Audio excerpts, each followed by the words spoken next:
होता है। मंदिर जाना, सेवा करना, यथासंभव कभी-कभी तीर्थ यात्रा में जाना भी हो जाता है। क्या ये सब पर्याप्त है भगवत प्राप्ति के लिए? समझ नहीं आता क्या करें और हमें कैसे पता चलेगा कि हमारा मनुष्य जीवन भगवत प्राप्ति के लिए भगवत भरोसा पर्याप्त है। हे नाथ, मैं जैसी भी हूं आपकी हूं, बस हमारे हृदय में प्रबल इच्छा है कि मैं आपको प्राप्त करूं। अब कैसे प्राप्त करूं ये आप हमें संभाल लीजिए। मूल में ये बात होनी चाहिए। इसके बाद कई बार हमने सत्संग में भी कहा है कि बाहरी व्यवहारों में मन लग सकता है, लेकिन निरंतर नाम जप में नहीं लग सकता, क्योंकि नाम जप मन को मारता है। व्यवहार में उसको चांस मिलता है, खुराक मिलती रहती है। जैसे हम तीर्थ याटन जा रहे हैं तो संसारिकता भी दिखाई दे रही, मन को चैन मिल रहा है। सेवा कर रहे हैं तो बातचीत और ऐसा, लेकिन जब नाम जप कर रहे हैं तो सीधे नाम का ध्यान, नाम का सुमिरन, तो मन मरता है। इसलिए मन को पसंद नहीं मरना, वरना किसको पसंद है? तो मन को मारने के लिए नाम बहुत जरूरी है। पर जो भगवत प्राप्ति है वो हमें भगवत आश्रय से निश्चित हो जाएगी, और आश्रय को हम समझ पाए। मन वचन कर्म से एकमात्र प्रियाजू का, लालजू का आश्रय और अपने में असमर्थता का अनुभव कि प्रभु मैं हर प्रयास करके देख रहा हूं, मेरी सामर्थ्य नहीं कि मैं आपको प्राप्त कर सकूं, तो क्या होगा? रोना आने लगेगा। जब असमर्थ होता है कोई तो क्या, अब हमें चाहिए पर मैं गरीब कैसे प्राप्त कर पाऊं? मान लो बहुत कीमती चीज है, चाहिए पक्का, अब क्या करूं? मेरे में सामर्थ्य नहीं पर मुझे चाहिए, तो फिर क्या होता है? रोना आ जाता है। बस रोना हुआ और रोते रोते प्रभु को पुकारे तो फिर भगवान के मिलने में संशय नहीं। कबीरा हंसना छोड़ दे, रोने से कर प्रीति, बिन रोए किन पाइया प्रेम पिया राम।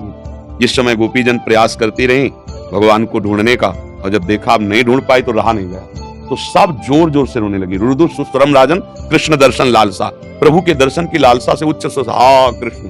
तो भगवान उसी समय उन्हीं के बीच में प्रकट हो गए। उसी समय वह लिखा तासा महावीर भूत छवरी इसमय मान मुखाम्बुजा पीतांबर धरा सृग्वी साक्षात मन मन।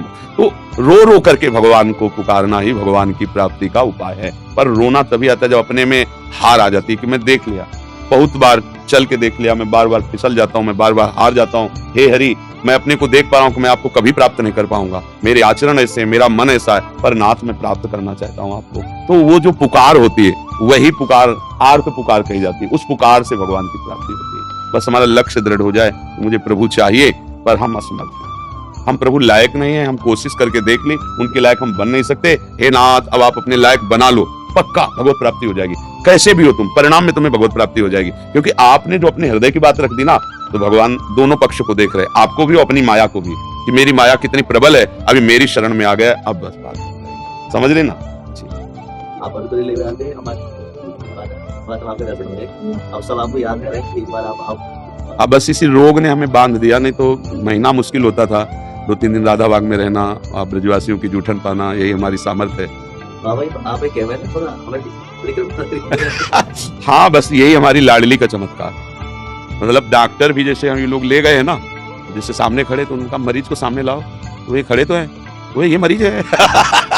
तो केवल मेरी लाडली का जो प्रभाव है ना, ब्रह्मेश्वरादि शुद्ध रूप पदार्थ श्रीमत परार परमात्म वैभव आया।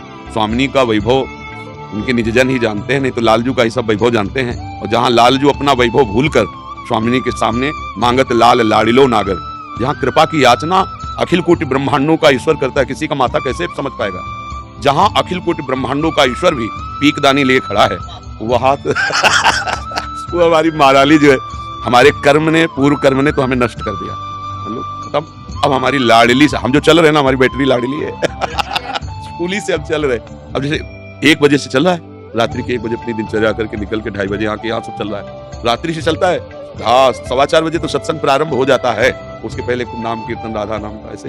ये हमारी सामर्थ्य नहीं है, स्वस्थ पुरुष की सामर्थ्य नहीं है। 3 घंटे कोई लेटे और नींद ना आवे, और फिर इसके बाद जाकर दिनचर्या होती रहे, तो शरीर में पीड़ा हो, चलने फिरने की सामर्थ्य, कोई दिन ऐसा नहीं जिस दिन उल्टी का हो, आवेश किडनी खराब, पग पग पे कष्ट, लेकिन पग पग पे दुलार लाडली का, उसी दुलार से हम तो इसीलिए तो हम सबको कहते हैं, अरे राधा राधा बोलो, लाडली से आंख मिलाओ, क्या रह जाएगा तुम्हें? जो चाहिए वो मिल जाएगा। साक्षात महारानी जो बैठी हैं, हमारे पूरे संपूर्ण ब्रज मंडल की अधिष्ठात्री स्वामिनी, अखिल कोटि ब्रह्मांडों के ईश्वर की भी ईश्वरी, तुम्हारी समझ में नहीं आ रहा? राधा राधा बोलो, श्री जी से आंख मिलाओ लाडली, और ऐसी करुणामयी सरकार, साफ ज्ञान विज्ञान झाड़ू लगाने योग्य हो जाता है। श्री राधे राधे। प्रिय दर्शकों, आज का सत्संग आप सबने तो पूरा देखा है। प्रेमानंद महाराज जी के प्रवचन सुन के आपको क्या क्या सीखने को मिल रहा है, कमेंट में जरूर बताएं। प्रेमानंद महाराज जी के प्रवचन सुनने के लिए कृपा दर्शन यूट्यूब चैनल को जल्दी सब्सक्राइब कर लें। फिर मिलते हैं एक और नए वीडियो के साथ। धन्यवाद।